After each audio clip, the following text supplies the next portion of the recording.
Hai teman-teman, selamat datang di ruang belajar filsafat.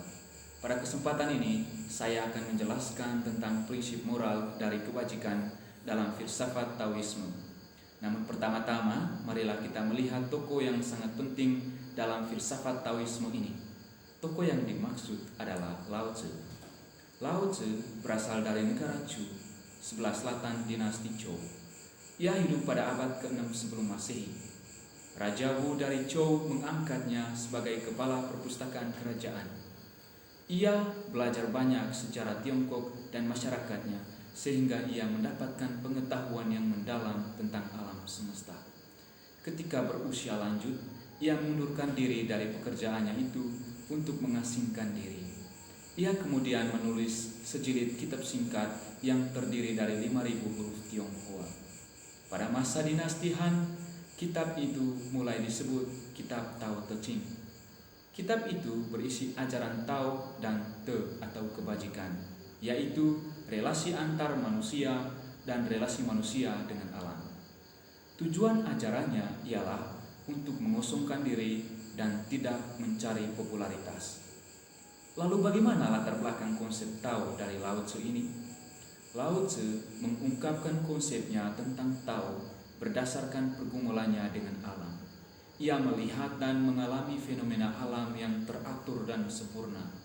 Lalu ia berpikir bahwa segala yang teratur dan sempurna itu pasti ada yang mengatur dan menciptakannya. Ia menemukan bahwa Taolah yang mengatur dan menciptakannya. Tao mengungkapkan dirinya dalam alam semesta dengan segala atributnya. Di sini Lao Tzu mau menekankan bahwa Tao itu tak bernama, dan yang tak bernama itu sesungguhnya mengacu pada esensi dan eksistensi Tao yang terlampau tinggi untuk diberi nama.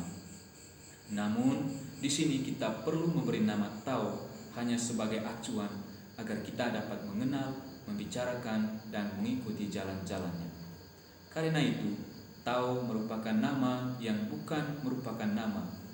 Dengan demikian, Tao merupakan sesuatu yang abstrak, sulit dijelaskan dan dimengerti. Nah, teman-teman, sekarang kita masuk pada prinsip-prinsip moral dari kebajikan. Bagaimana prinsip-prinsip moral dari kebajikan ini? Pertama, prinsip Wu Wei. Prinsip Wu Wei berarti tidak melakukan apa-apa.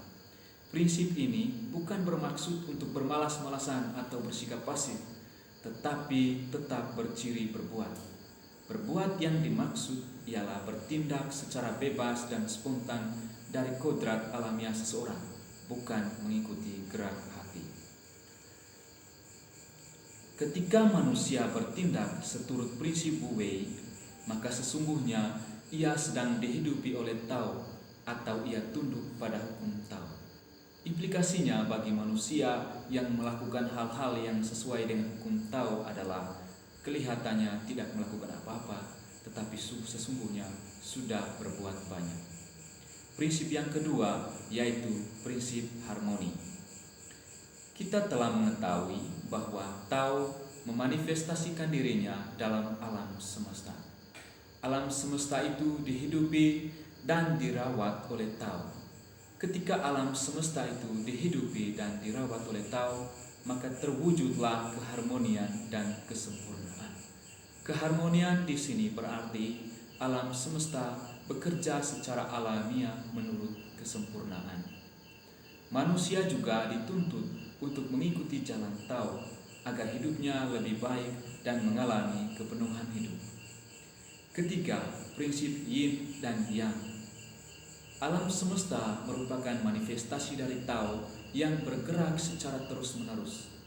Gerakan itu melahirkan dua unsur, yaitu Yin dan Yang. Prinsip Yin dan Yang ini menekankan keteraturan, keharmonisan, dan keseimbangan. Kedua unsur itu menyatu dan saling melengkapi sehingga melahirkan langit, bumi, dan manusia. Gerakan itu selalu dikendalikan oleh prinsip Tao. Keempat, prinsip kesederhanaan. Prinsip ini menekankan keterbukaan diri, sikap saling menerima, saling tidak menyombongkan diri, sekaligus menjauhkan batinnya dari nafsu keinginan, kerakusan, ego diri yang berlebihan. Akhirnya, jika manusia menjalankan prinsip-prinsip Tao, akan menjadi manusia yang sejati dan tentunya akan mencapai kebajikan hidup. Oke teman-teman, demikian penjelasan singkat saya tentang prinsip-prinsip moral dari kebajikan. Semoga bermanfaat bagi teman-teman. Terima kasih.